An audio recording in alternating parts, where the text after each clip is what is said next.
Hello, I'm Paul Briley, and you're listening to Off the Comma. I'm a human who cares about supporting other humans. On this podcast, we'll explore all facets of what it means to feel stuck in life. We talk with people just like us who have found themselves sitting on a comma and not knowing where to go next. We'll unpack the experience with them, where they've been stuck, what it feels like, what they experienced, and what they learned. My goal is to inspire you by seeing yourself in others. I believe that when we feel more connected and seen, magic can happen.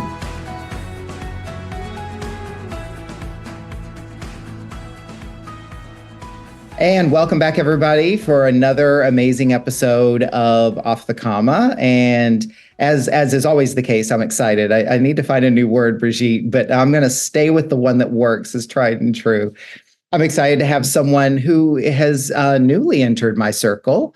Every week, every month, every year, the universe keeps bringing new people onto my path. And so I'm excited to be talking to Brigitte because I've only started to get to know her, and she's only started to show some of the ways that her light is going to shine on my path. And so today I'm going to get to learn more about Brigitte and really kind of deepen my knowing of you, and I think further this relationship that we're probably going to have for a long time to come. Yeah. So I'm going to shut up now.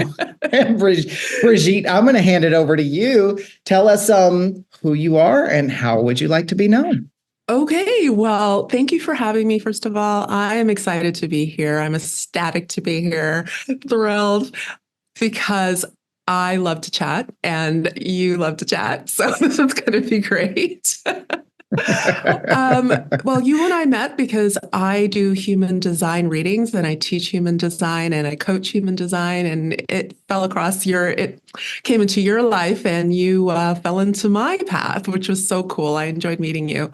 How would I like to be known? Wow. That's a good one. That's a deep one. But I think the word that describes me the best is someone who is super curious. I notice when I write anything or, cut a video or something, I fall into this pattern of asking a lot of questions to get people to think rather than me writing at them. And I noticed I do that even when I'm speaking to people. Well, tell me more about that. Tell me more. And when I even am sharing this with you, I'm smiling really hard because I don't know what it is. I'm like a insatiable collector of information and useless trivia. So I love asking that. So I would say curious and determined. I learned that about myself looking back. Pretty determined. And I would say ultra sensitive too. Right? Kind of weird for a person who's sticking their nose into everybody's business, asking questions, right? To be sensitive. But yeah, that's how I think of myself. And I don't mind if people know that. Yeah. Beautiful words. And I have to acknowledge you. And I was kind of chuckling because you're like, I don't know why, but I'm smiling because I'm curious. It's like, those are kind of like, that's like the snake eating its tail, right? Like it all belongs together, yes. Right? I don't know. Well, that's why you're curious. And I have to say how much I really appreciate you saying I am sensitive, and I don't mind telling people that, because so many of us, and I know we're going to get into your story, but so many of us, we'll apply these labels. We're doing that right now. I'm asking you to use some labels to describe yourself. And then there's all this stuff that comes with these labels. Well, this label's okay, but that one's not okay, and so on and so forth, whether it's by our standards or society standards. And sensitive is a label that typically does not come with a lot of favorable ratings or a lot of thumbs ups, right? True. And yet it is what it is. There is no positive or negative value to being sensitive. We're the ones who apply those values. And I, too, am a sensitive person who has started saying, you know what, I am that person and you deal with it, not me. So, right? Oh, my God. Two thumbs up to that. Back to Excellent. You. That's why I just self-referencing a little bit, but back to you. I love that. And cool. This is one of the reasons we get along. Brigitte, what else would you like people to know about you or this thing called human design that you've been introducing to us? Well, that I could talk about forever because it's just a passion of mine.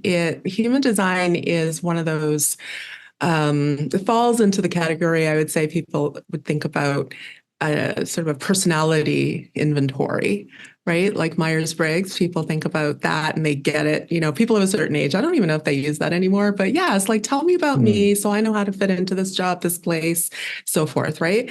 Human design, I call the woo-woo version of the Myers-Briggs test. And it is a combination of a bunch of philosophies, Western horoscope, Chinese I Ching, all kinds of things, the Kabbalah, you name it, all rung in Mm. there. And when you put your birth information, it spits out a chart and a diagram with some words and tells you exactly who you were born to be on this earth, who you were at the moment of birth. And Mm. that's your manual and path for life. But nobody knows that you have that. And you get kind of conditioned away from that and told not to be this, not to be that, when that's actually naturally who you are. So I just help people I guide people back to who they naturally are and make them really comfortable with it using the Mm. system that literally, I think, saved my life many years ago. Nice. Okay. I love that. I certainly have my own experience with that, and definitely invite and encourage folks who are listening who find themselves being curious, as you described yourself, to start to look into it. It's called human design. It's easy to Google, or better yet, once you finish with this podcast, check out Brigitte's information in the show notes, because she'd be your go-to source to learn more. So wonderful. Let's jump in. Let's get started. Before we get into the 5 questions, and I want to acknowledge, like, you haven't shared with me what your story is going to be about, so I'm really curious to learn and hear. But I do this with all of my guests before we get started. As you think about the conversation ahead, our next 45 minutes or so together, Brigitte, what intention would you have for yourself in this experience? I'm just kind of curious to see where it takes me. Curious to see where this conversation goes. Mm. As I'm usually the one kind of guiding people to where they need to go. So it'll be interesting to see what kind of flows out of me and enjoy I just want to be surprised Oh, at the end, I think, to see what this ends up being. okay. I love that. And have fun too. Okay. I laugh a lot, so I want to have fun as we go along. Wonderful. And my intention is to support you in achieving your intention. And also, as it is always with this podcast, is that it creates a space where, in you just being free to share your experiences that we're going to be talking about, that someone who's listening to this, hopefully many someone's, will be able to relate to your story, see themselves in your story, be inspired by your story, and feel a little less alone, a little bit more connected, and potentially empowered to go and do something that they've been wanting to do. So let's create that space together. That sounds great. Let's do it. Let's dive in with the first question. So, Brigitte, where in your life have you found yourself sitting on a comma? I'm going to say I didn't know I was sitting on a comma until you raised that metaphor. But when I look back now, I think it was maybe 25 years ago now, almost, when I left Canada and started doing travel nursing through the US. And I didn't know this at the time, but I was also about to leave the community of Jehovah's Witnesses. Mm-hmm. I had no idea. So I kind of climbed up on this comma by accident, I think. But I was raised as one of Jehovah's Witnesses, and so around, so I think I've been sort of mentally out of it for a really long time, but still showing up. And it wasn't until I got a chance to kind of leave the environment and leave the influence of it, Mm-hmm. that I was like, yeah, I think I'm done with that. And didn't even really consider what was next. Mm. So that was like a hard pause, I would say, a hard stop. It sounds like a big one too, because Mm. if I may, and please correct me where I reflect anything back that doesn't fit or is inaccurate.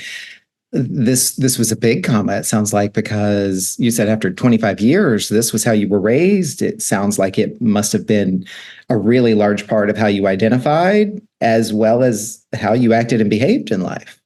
All of that. Yeah, it was Mm. huge.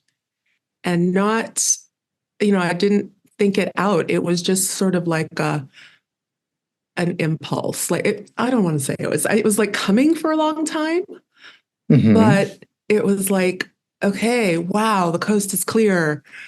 I'm just gonna, yeah, I'm out of there. I couldn't like take another minute, basically.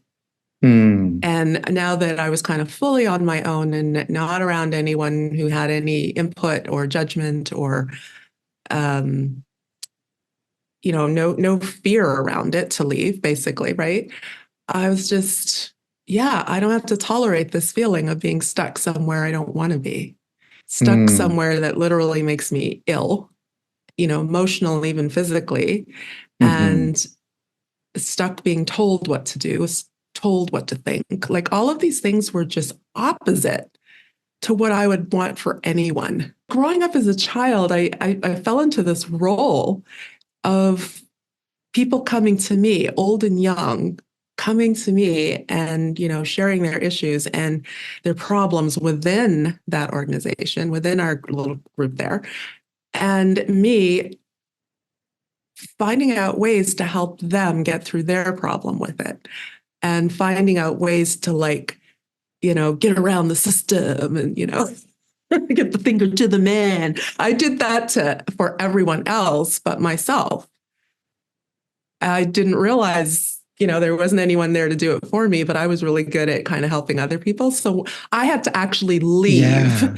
to help myself, as it So were. I'd love to, if I may, step in because first of all, it's powerful, and there's so many things that come up. Like first and foremost, this last piece that you just shared, what came up for me visually is you're teaching people rebellion while you continue to stand in conformity. Exactly. Perfectly Until you said. left. Perfectly Until you left. said. Oh my word. um, Yes. and you said there's so much to share here and so much to unpack. I have so many questions, but you said it was a long time coming. And I'm wondering, what did you mean by that? Before we go on to this next question, which is going to allow you to build on this, but unpack that a little bit more. Why was it a long time coming? I think since I was about 8 years old, I always had the intuition that that ain't right. That doesn't sound right. That behavior is not right. Why would you Mm. do that? So I always was kind of questioning it, even from a very, very young age. And then you're indoctrinated to believe that anybody who questions it is an apostate, like it is a terrible, terrible label. So then you don't do that out loud anymore, Mm. right? But I continue to do that. And then one of the things they discouraged as I was growing up was higher education. And that was a bit of a battle for my family, but I finagled the opportunity to go to college. I wanted to go to university, which is in Canada, there's kind of two different levels of school. So university is like Mm.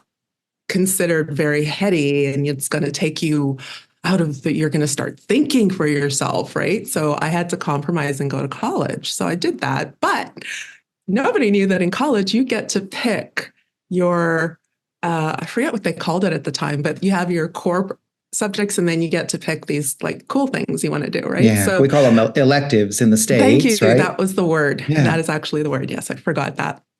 So there was a course called World Religions on it. So I jumped on that because I had learned a lot about religions, but in the context of when you knock on a door and you meet this person, this is what you say to them. This is what they believe, and this is how you say it. And these are the Mm. questions and the conversation stoppers you'll get. So we're trained really hardcore. But world Mhm. religions, I thought this should be fun. So yeah, I took it and I learned completely different perspective of the religions of the world. I learned what their core beliefs were, how they got there, what their people did, and a lot of it was just beautiful. And why not leave them alone with it? So I think right around that um, late teens or so, I literally was mentally not there anymore. Like I found myself Mm. knocking on doors, and I refused to talk about religion. We have a magazine there called The Awake and The Watchtower, and The Awake was more world events, and I would like talk about that because we can relate to that. Mm. So I started my own rebellion, I suppose, and nobody realized what I was doing, but I did. So Mm. they call that mentally physically in, mentally out.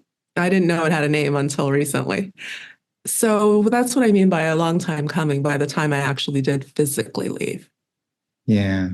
Well, and I hear so many things. You're in this environment that's very prescriptive and restrictive, and yet you're taking this information in, but there's something deep within you that there's a knowing, right? It wasn't, I didn't hear you describe, and correct me if I didn't, but this wasn't well, mom said do the religion, dad said don't do the religion. This was, my whole environment is prescribing for me things that inside me it doesn't work for. Exactly. And then that continued to grow and build until finally the only way for you to find what worked for you was to first start experimenting, in college, yes, and then ultimately to leave. Exactly. And that's exactly what they don't want to happen, right? And that's why they, at the time, were discouraging higher education, because they don't want you to be influenced by any questions, and it's really funny because now I'm even going back further. My high school teacher, I remember him, this lovely man that just kind of took a bunch of my friends and I under his wing in a way. And one time I remember a parent teacher night, I saw him trying to get my parents to acknowledge how brilliant I was and that she should do this. It would be great if she did that. And, I remember that conversation because I was like, wow, this is advocacy happening here in front of me. And then he and I were having a conversation one day, and he said, I have a relative that went to Africa, was one of Jehovah's Witnesses, went to Africa as a missionary and was down there bothering the natives. And I remember him using that word. And I thought, yeah, he's not into this at all. And there was myself and another student, another boy that was a witness, the two of us. And he had a thing going on with us. He used to, give us marks within 1 point of each other and had us really competing. And the thing about witness kids is that they are really bright before they even get to school because of the way that they're trained at home. There's a lot of reading and a lot of analysis going on in the direction they want you to do it in. And then there's a lot of verbal presentation, and there's a lot of off the cuff impromptu commenting, and you're knocking on doors since you're 8 years old, and you're on stage since you're 8 years old, So in school, that is going to shine. Right? Yeah. So, please. I was just going to say it's fascinating, and I don't personally know much about the Jehovah's Witness faith, and so I'm learning a lot about this, right? I'm going to be neutral here, but it's fascinating some of the things that you've shared, right? Being raised to not be curious. And now here you are. That is literally the first word you use to describe yourself. Being taught not to, these are my words, not yours, but being taught not to be too smart and yet being taught, right? So there's just so many interesting dynamics at play here that within the context of the container that doesn't feel right to you, there's still all of this development happening for you and by you that I just have to acknowledge that. I'm not sure really where I'm going with that. No, you're going exactly where you're supposed to go, because as a human design projector, I don't always see myself. I'm really much better at seeing other people. I hardly ever know what I want to do or what direction I want to go in, right? So when people actually reflect back to me what they're seeing and hearing, it is of such value to me. You have no idea. So I really appreciate you doing that, because those are some things that I hadn't thought of, even from my own story. Yeah. Well, and to that point, I would just add, it kind of also paints a picture for all of us that we don't necessarily have to see what we're doing to acknowledge the fact or to recognize in hindsight that we're still doing.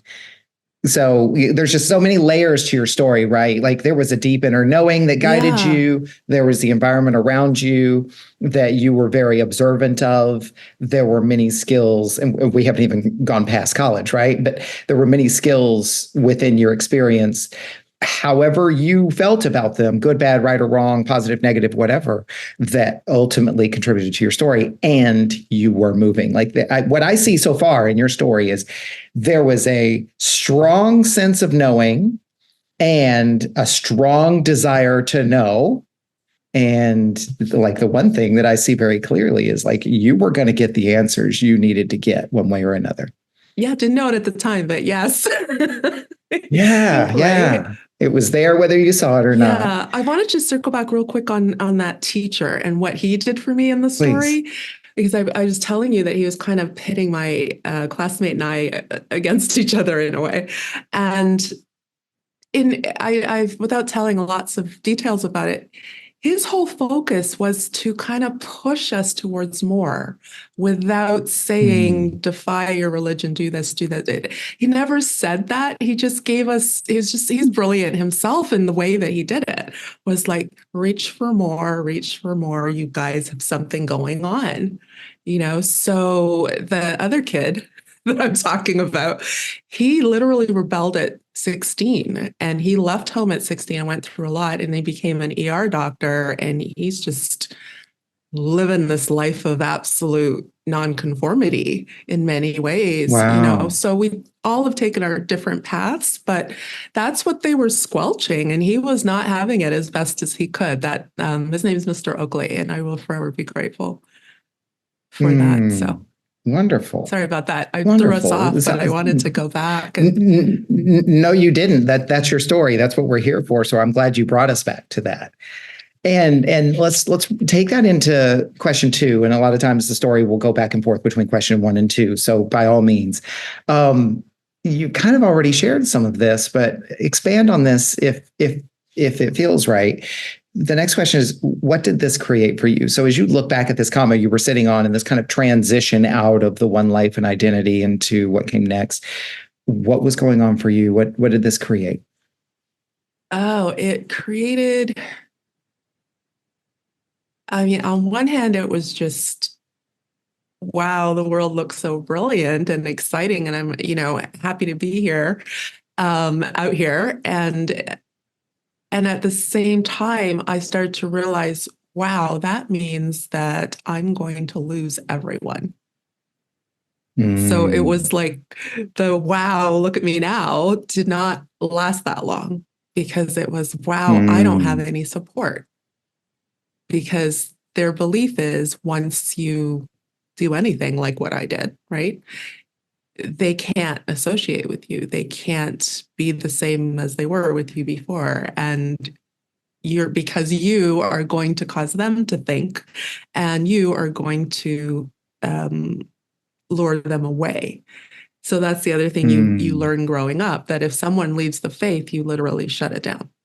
And that was another thing that from the age of 8 all the way through, I saw that treatment of people and it really hurt me to the core. That's the sensitive part of me, is like, there's something seriously wrong with that. But I didn't calculate that for myself at all because they didn't kick me out. And that's usually how they treat people when they disfellowship them or kick them out.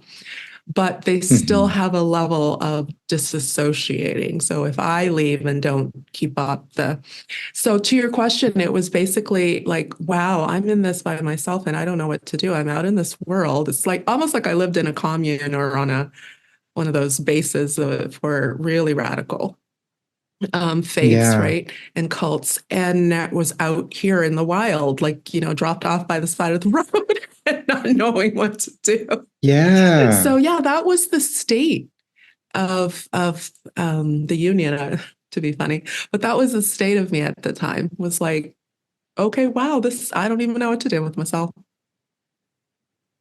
And that had to be difficult because, as you kind of touched on, it sounds like had you been kicked out, to use those words, right, then perhaps you could have been fueled by a little bit of anger, you know, and that bucket of emotions that come with that. But this is a choice you made. and a consequence you didn't anticipate. And so not only are you physically out here, Mm-hmm. also emotionally, like, what am I supposed to feel in addition Exactly. to the things that you've already described? Exactly. Feelings, what are those? We weren't really kind of taught to have those either. Like, you don't get, what are you feeling? Yeah, that's not the one.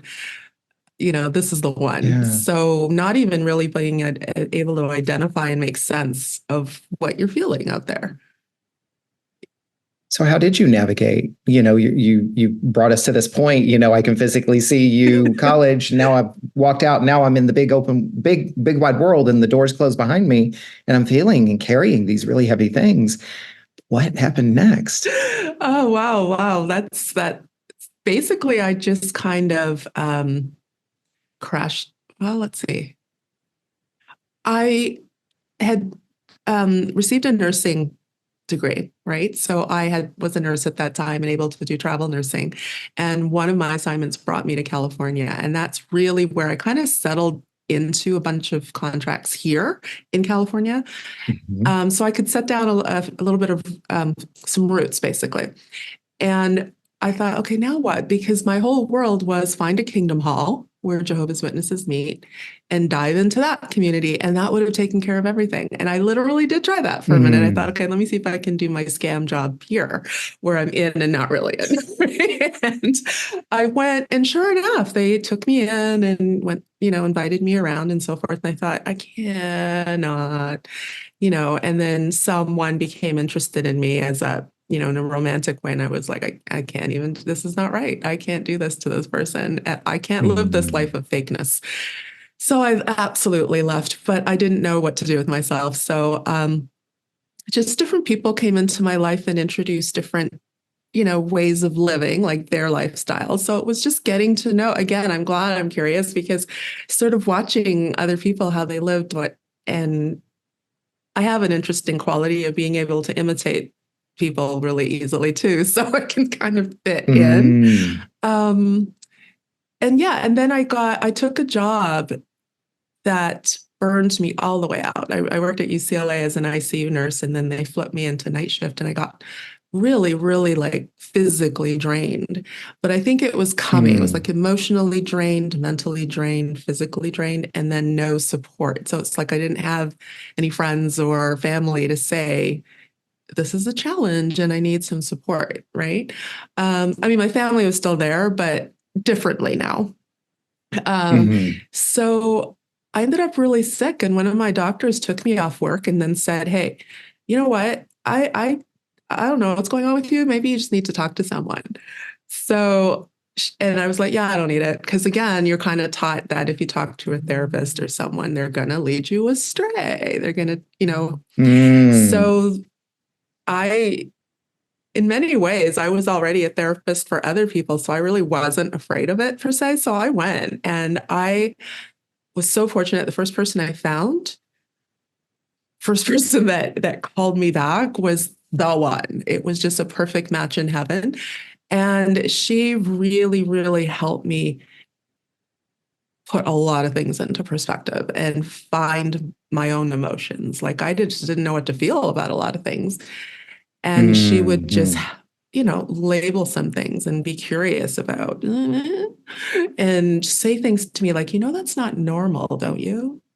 Like things that you grow up thinking are normal.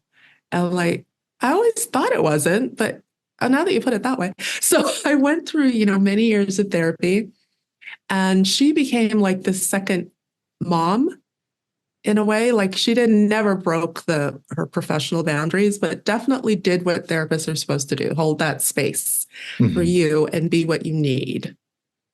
Right. And so, Mhm. yeah, through her, I actually got back on the education thing, and I got my BA, and then I got my master's in psychology. And then I started learning how to be a therapist myself, because she was like, you actually do have those natural skills and you have all that training, the chatterbox that you are, you have the ability to talk to people. So I wonder if you want to like experiment with that, basically. And it's funny that she actually used that word. So I did that. And then still I was like, okay, this is great, but I feel like I don't have a direction. And one of my nursing clients introduced me to human design, and she was like, "Have you ever heard of this thing?" And when the minute she told me I was what human design type I was and what that would meant, oh my God, it felt like this boulder I'd been carrying around on my back or just fell off, like weights just fell off. It gave me so much permission to be myself. And it literally gave me a core identity, a core to Mm. start with that wasn't um, prescribed to me as intimidating or scary or stay away from that or any like I got to see who I was and I was like, that is cool. And nobody is telling Mm. me not to or trying to steer me away from it, which is what that always was happening, you know? So human design, I think, was like the system that I needed to kind of help me come back to what my true identity was from a birth, what I'd always been fighting for and not Mm. realizing. It was like, I remember even using words like, could you just leave me alone to make a mistake or leave me alone to just think for myself, you know? So Yeah. I was always fighting for that. Um, so that's probably just, the path that I can see. Those are like the big steps that I can kind of see to where I am now. It's a big journey. I mean, no simplification of it. I mean, that's a big journey and a lot of experiences. And what I see and what you've shared is this life of not necessarily knowing the identity or being aware of knowing the identity, but knowing for sure it's not what everybody's telling me.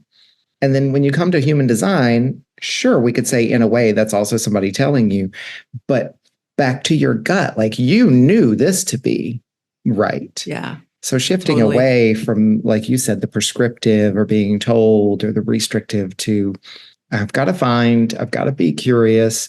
I'm going to do all these things to help me. And then this it does all of these things that you just described. What really stuck with me specifically was the lifting of the weight and this freedom. And like you said, the permission and the identity. Mm, How amazing that must have been for you. absolutely. I mean, looking back, I can really see, the path and going, wow, that's a lot. That was a lot. And you actually survived. Like I remember my therapist saying to me, a decade or two ago, saying, it's amazing that you're as high functioning as you are with all you've been through. Never forgotten her saying that. And I was like, I mean, if I could Mm. quote her verbatim, it's like, really? Hmm. And she's like, dude, you don't understand. That's like some serious stuff to survive and pull yourself out of it. And I've never looked at Yeah. it that way. So again, it's that reflection that a lot of us need and we don't get. We don't get to experience our beauty because we are so good at seeing it in other people and we're so good at reflecting it for them. And then we're like sad because, well, how about me? Sometimes is the wine, right? Yeah. But it's almost like my whole way, who I am really is as a reflection of that. Like I'm here to reflect that for other people, and that's always what I've been doing, like helping out everybody, like to keeping them safe, and all that. Hmm. And then one day I was like, and who's doing that for me exactly? And really, Yeah. Well, even earlier in your story, right? I acknowledge like the person teaching rebellion still stands in the conformity space, but those words aside, right? Like yeah, you what I really appreciate about your story and what really resonates with me is regardless of the search or the seeking, the you that is you always was there. And in your story, we can go back and retrace and say, yeah, that part that knows who you are always knew. And even though you had to bob and weave and take the curvy road, like the straight thread that runs through that road was always these core elements, helping yeah, others, being curious, questioning or challenging the status quo, and seeking something clearer for yourself. Yeah, all of that. See what I'm saying? You're just so good at that. The reflecting back, I'm like, yeah, all of that. It's a skill I think we can all benefit from because we live in a world that tells us always to look for more, look for new, look for different. And we don't really acknowledge and reflect on, as you have done for us, what already is and what already is amazing. Yeah. So back to you then for the third question is looking at what you've shared with us so far. And I know it's just a small snapshot of your life, but what have you learned about yourself as a result of sitting on this comma and the journey that unfolded? I I honestly I'm so proud of myself is what I would say. I'm really proud of myself.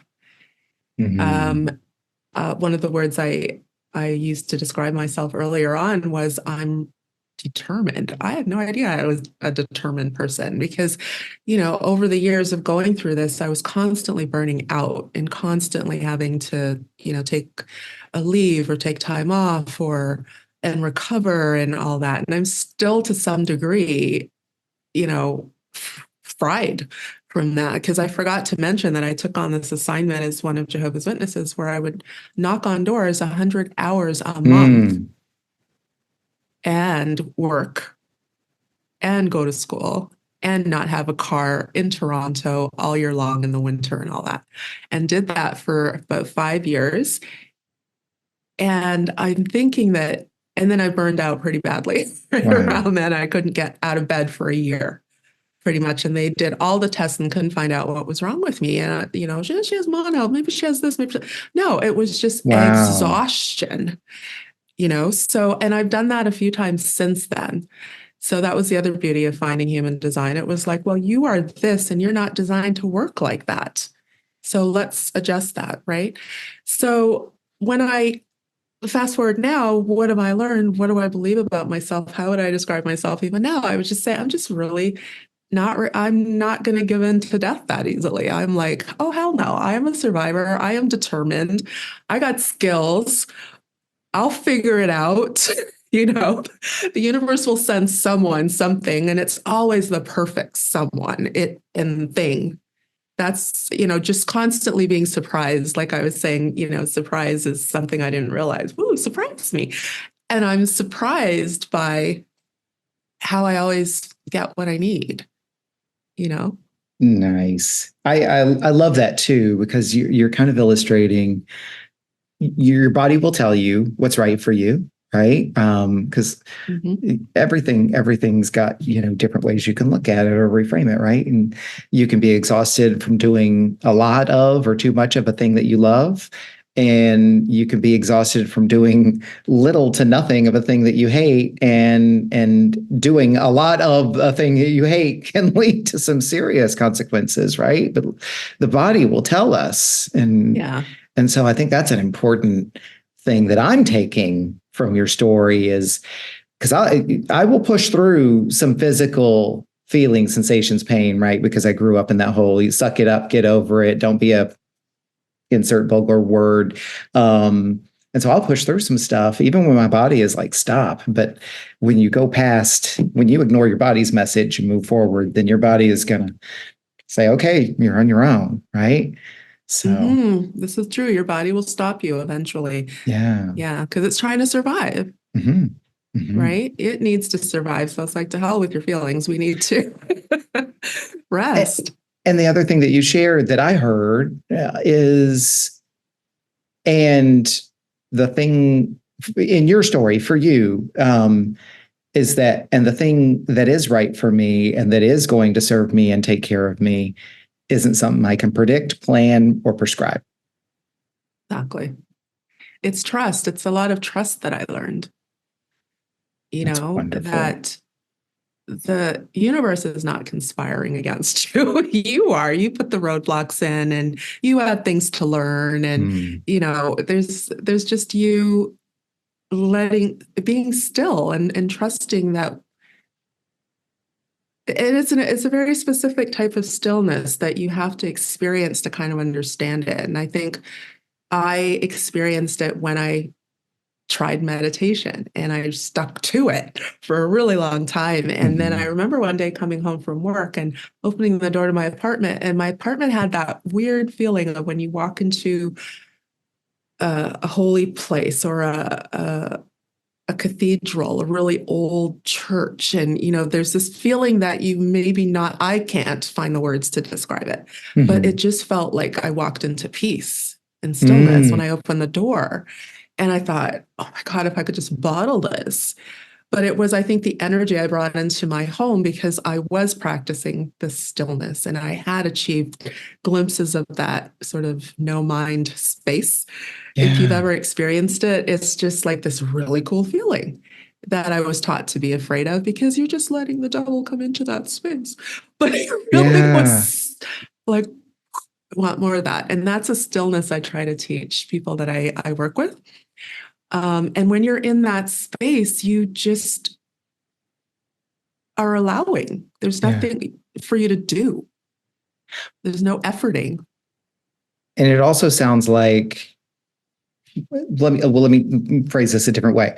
For a lot of people, and myself included, will be like, I don't know what I want. I don't know where I'm going, but I'm really clear on where I'm walking away from, right? And in coaching, Mm, we will try to facilitate the process of, if you're walking away from, then what are you walking towards? And a lot of times that's difficult for mhm, people because we're still mhm, using capitalistic terms, right?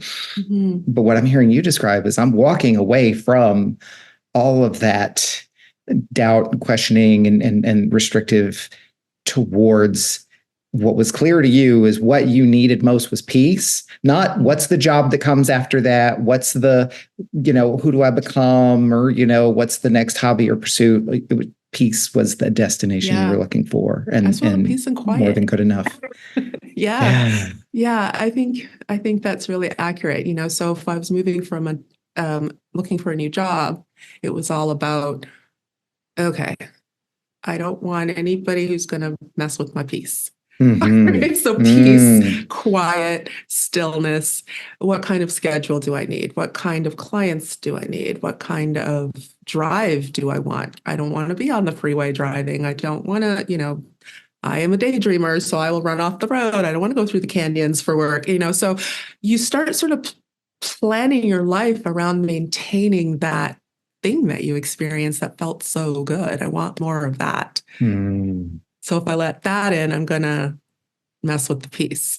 So I Mm. can't let that in. And being very, very um, determined about sticking to your guns that way and not being talked out of anything. I think that was another thing I was running away from is stop talking me out of everything. I'd really like to think my own thoughts for a minute. Literally, if you see my hands up, it was like, can I think? Can you let me live? Yeah. And Yeah. when you get that opportunity, it's like, ooh. And it was fun because I went to the artist way. That was another thing that happened. That was a pretty big milestone. Mm-hmm. And in that course, we did an exercise, or I don't know what we were doing, but it was something that stuck with me. You have the right to, oh, what was the word that we used? But not plan, but you had control over your life. It'll come to me in a minute what the word was, but you get to design the life you Mm. want. You get to say what it is. It is not, happiness is not having a prescription to follow. So I Mm. learned that I had the right to actually deliberately design. That was the word, deliberately design my Okay. own life. So that's when I was like, okay, no more of this 12-hour shift thing. That's killing me. So what else is out there? So looking for nursing jobs and just gradually designing the how I wanted to work, what time I wanted to go to work, and all of that, and that I didn't know I had a right to.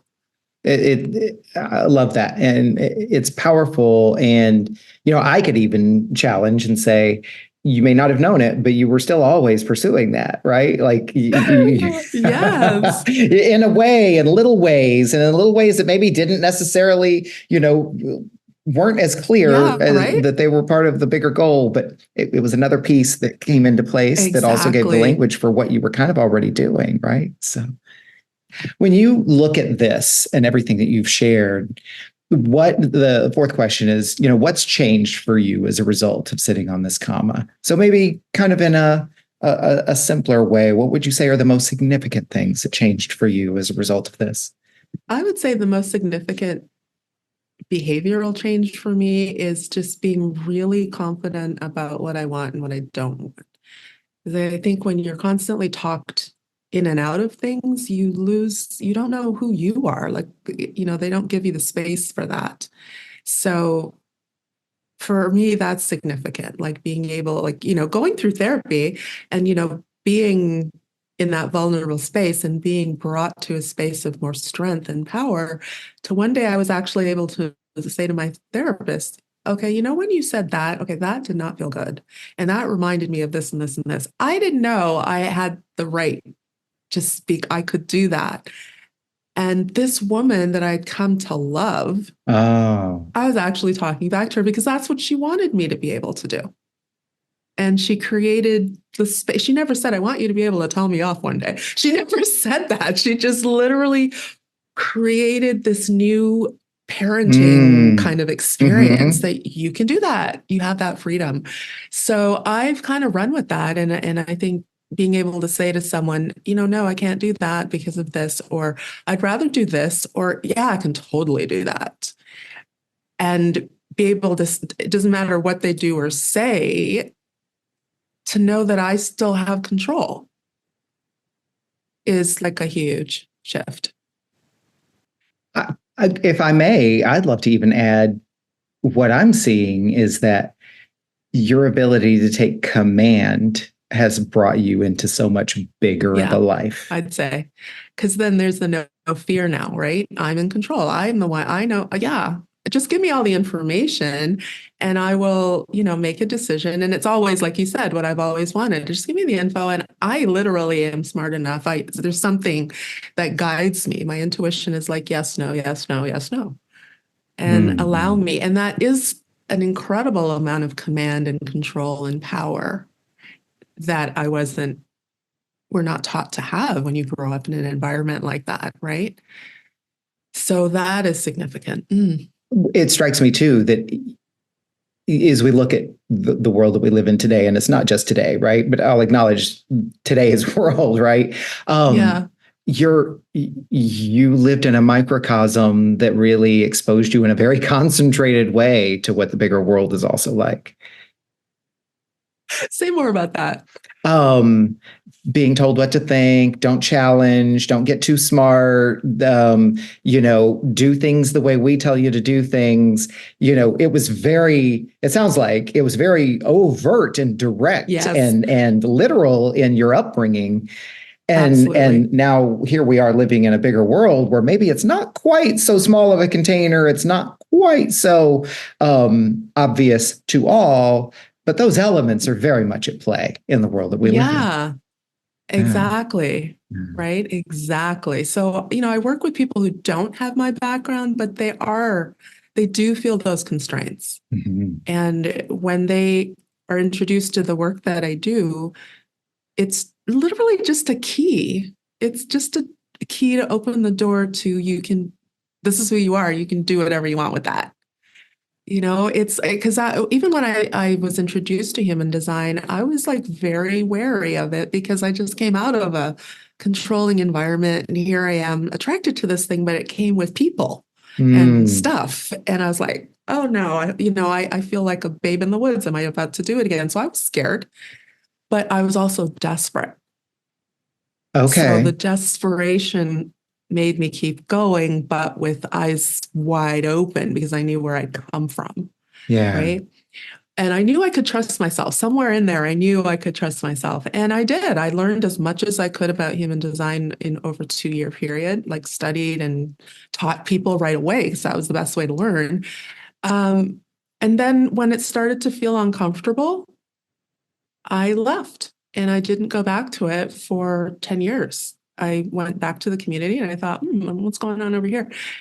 And then I was like, yeah, that experiment's over. This piece is over for me. I don't need this piece. It still doesn't feel good. And it's just so funny that so that was 2018. So just yesterday, somebody was telling me, yeah, I'm going to kind of move away from that community too. It's kind of got this cult-like feeling to it. And I was like, Mm. ta-da! So I wasn't wrong. My vibes were never Right. wrong. So I say this to just in case any other witnesses are listening to it, because I know that even though we leave, we still come out with fear.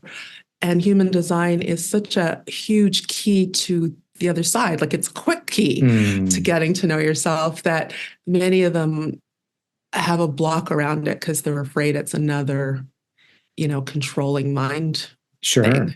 Well, and like you've said, right, you identified like there was an attraction. You've been very clear on the where in your life there's the resistance to, and then where in your life there's the attraction to, and there was an attraction.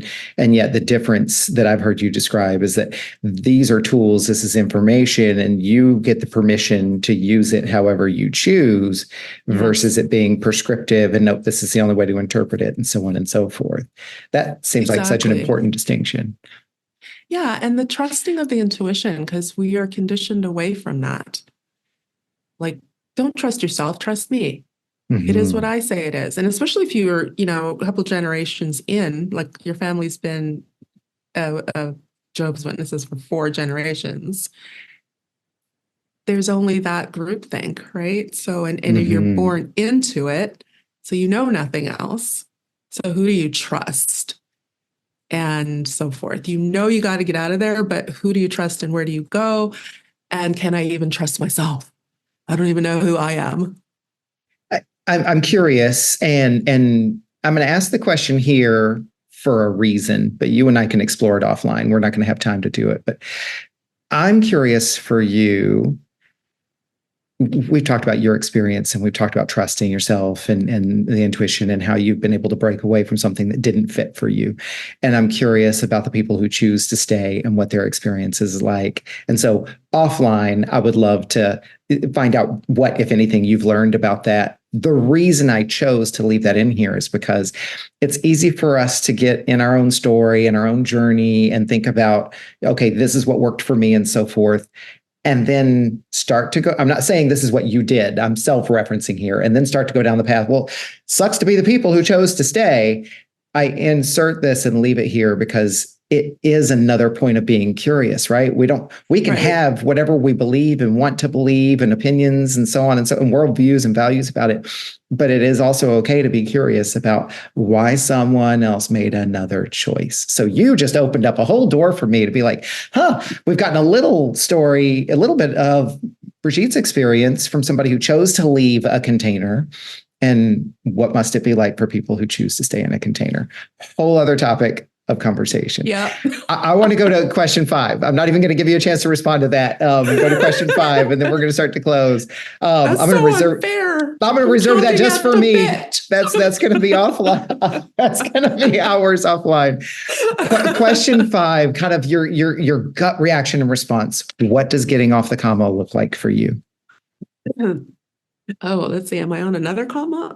Well, let's see. Right now, I'm excited about jumping into a new phase of my coaching practice, right? So I went from being a therapist to a human design coach. And now I'm thinking about not just coaching people, with just their everyday challenges or whatever. I'm looking forward to educating therapists and coaches and helpers of all sorts to use human design as a reference when they're working with their clients. Mm. They don't have to be me. They don't Right. have to, just to use it to understand your client better. Use it to assess your client faster. Use it to be able to speak their language quicker. And Mm. actually, when I learned human design, I started this little coaching business called Crispy Fried Nurses. And I started using it with some of my nursing colleagues, and then I realized they had deeper problems that I wasn't equipped to Mm. handle. So I stopped doing it because I thought, no, I'm just going to do more damage. I don't know what I'm doing. So, but I do see a lot of therapists refer their clients to me because they don't know Okay. human design, right? But their clients do, and their clients are asking them, "Do you know human design by any chance?" And I'm like, "What? There's a need." So, Yeah. yes, Well, and what I love about that is it's allowing yourself to start something new, and also taking your experience and being able to teach and help and bring others along yeah. is really kind of what you're taking Well, I think, from your yeah, experience. I didn't know I was going to be sitting on a comma with that big thing back in the day. I don't know if I know when I'm sitting on a comma. I just know that my life is very much about trying new things and experimenting and going in different directions and just having fun in the adventure, even if it doesn't work out. It's an adventure. It seems like Sure. that's my life. Um, so yeah, maybe I'm just bouncing from comma to comma, and I just know how to do it a little, less less painfully and less stressfully, and just have fun now. Yeah. Well, what I'm hearing you say is, I learned from each one, and that's the thing about this comma metaphor, right? Like you can have multiple commas in a sentence, a paragraph, a page, or a whole story, Yeah, right? The story is full of commas, and so it's not a period. The periods have their right. place, but the commas are part of the story and part of Exactly. life. I love this. I love every part of the story. Brigitte, what would you acknowledge yourself for as you look back over the course of our conversation? What would you like to acknowledge? I would like to acknowledge the fact that I even told you that story about me leaving. I don't think I've ever really spoken about it in this depth before. Mm. I want to say, I wonder if this is another comma because it's been the last couple of months, maybe this last year, that I've even kind of casually mentioned it to people and and through that met other people who have left, like Mormons. I have some clients now that have Mm. left Mormonism, that faith of Latter-day Saints, and I feel like this. I didn't really know I was going to tell this story, but when I said, "Well, what do you mean by off the comma?" and you explained it to me, I was like, "Oh, I got one." Mm. Back to that And deep inner knowing. right, and it was like, Yeah. "This is the time. I think this is the time," and I don't know what's going to come out of my mouth at all. I just know that something else is brewing. Something needs to be told. Yeah. And Well, and yeah, I want to acknowledge you for that, because that had to have taken a lot of courage, and this is deeply personal for you. And there's so many things that you share that are courageous and vulnerable, and this is what I love about you sharing that, because it's going to reach a lot of different ears in a lot of different ways. There might be people who are going to be able to relate to the specific subject matter. I have the same type of issue with the same type of circumstance, right? And yet there's a lot of people who are going to look at it and say, well, I don't have a faith. It's not a church for me, but it's a this. It might be a relationship, or it might be an institution, or it might be a family dynamic. So your story is powerful in its rawest context, and yet it is so portable for people. So thank you for bringing that and sharing with us and allowing yourself to be welcome. surprised in telling that story. Right? I am surprised. Yeah. As we wrap up, just a couple of things here. So first thing, we'll put the info in the show notes, but how can people get in touch with you? Where can people find you? The easiest and fastest way is my website, brigittenight.com. I also have a thriving Facebook group called Human Design in Action. I think those are probably the fastest ways these days.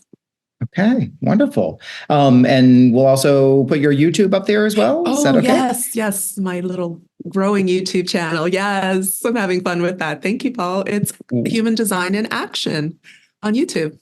Wonderful. So folks who are just joining now will be able to get to see where this grows. Yes. Brigitte, there's one other thing that's really important for me as part of this podcast, because I do believe in the importance of everybody's stories, and also the people in our lives are an important part of that story. So I do this thing called acknowledgments, where if you look at your life and your story, it's an opportunity for you to lift, promote, boost people, causes, creators that matter to you, that might not otherwise get that voice, or maybe that other people need to hear about. So as you look at kind of your life and your story, who might you acknowledge and share. And we'll put that information in the show notes. So many people. I just want to shout out my Mr. Oakley teacher, and I want to shout out my therapist, Jane Emmer. If she's still practicing, check her out. But the person that I think really had an impact on me in the last year and a half, is Marla McAlpine. She goes by Marla Mac online. And she's an online friend. I've never met her in person. But what I really appreciate that she did for me was, again, like, I'm usually helping people. They don't usually see me. And I had been complaining, or people had wanted me to start doing video, do more lives. And I was like deathly afraid of it, just for my own perfectionism reasons, right? Deathly afraid of it. And I'm like, okay, I'll do it if someone comes on with me. I'll do it if someone comes with me. And again, people are like, that is so weird. You don't need anybody to come on with you. And nobody would bite. And I was like, okay, so years went by again, never did it. And then I just kept putting it out there. I would love it if. And one day, Marla just asked me, hey, do you want to come on this panel about projectors? And we did that. And that was kind of fun. And then it was like, we had such great chemistry on camera. And then she was like, hey, do you want to come on and let's talk about this thing? And I was like, yeah, let's do it. So we did it. And then I arranged my own little meeting and I said, can you just be there? And she came, and it was like, I was off to the races after that. I knew what I needed, but nobody believed me because my outward persona is, I don't need any help, apparently. And when I ask for it, apparently I'm lying. So when somebody sees that and steps into it, I'm just always chuffed. I'm like, what? And so I want to say, thank Marla so much for that. She is probably nothing to her, right? But I just want to thank her for that because it meant so much to me to get that leg up. Well, and you're also demonstrating a point in that story too that I think is so important. It's like other people will tell you what you need, but they're really just reflecting what they need you for you to do, right? But you know what you need. Yeah. Yes. Right? For you, I may be able to get out here and do this all by myself, but I'm telling you right now, for me, I need a blanket or a safety net or, somebody smiling at me or whatever. So yeah, there is a difference. All of that. It's so true. Yes. Thank you for emphasizing that. Yeah. Because I can relate. Believe people when they talking to you, right? Yes, right. And be mindful of what you're telling and offering other people, right? You and I had a conversation about that earlier, right? So true. Wonderful acknowledgments. Thank you so much for being on the show and being this episode story and sharing all of this really wonderful and just so insightful and like inspirational parts of your story that have been very personal for you. So thank you. I'm looking forward to the ongoing conversation. And definitely, if anybody heard this term human design and heard some of the things that you were talking about and was curious, look into it, right? We're not telling you to do anything. If you're curious, go check it out. If it speaks to you, explore it. If it doesn't speak to you, don't. And Brigitte is a great source to reach out to begin that exploration. Thank you so much for having me. I wish the people could see us smiling, how much we're smiling at each other, know, right? I love it, right? At some point, we will introduce the visual element in, and I'll save these recordings. I tried it once and something didn't feel right. So we will fix that in the future. But have a wonderful weekend to you, Brigitte, and everybody else. And we will see you all on the next episode.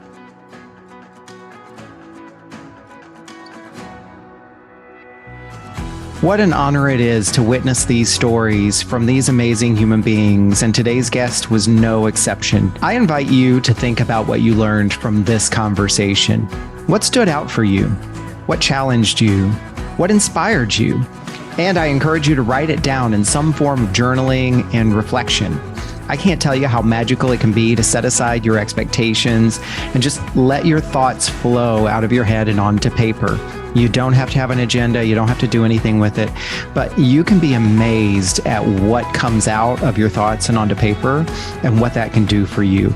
I know freestyle journaling has been a powerful practice in my life for a very long time. You just never know what you might discover about yourself. Thank you for listening to this episode of Off the Comma. Follow me on social media at Off the Comma, and also look for upcoming workshops and events at offthecomma.com, or better yet, go to offthecomma.com and sign up for my mailing list and let me bring the news directly to you. I am passionate about keeping this podcast ad-free so that we create a safe container for people to be able to tell their stories uninterrupted by commercials and promotions. I currently cover all the production costs, and I'm happy to continue doing so. And I'm also open to and appreciative of any donations that anyone would like to contribute. This is nothing more than to be able to support the podcast and cover some of the monthly editing and producing and equipment costs that are associated with this podcast. So look for the donations link in the podcast descriptions wherever you find this podcast. Be sure to like this episode, follow the podcast, and more importantly, spread the good word. If you were moved by today's conversation, pass it along to someone you care about. As always, keep noticing.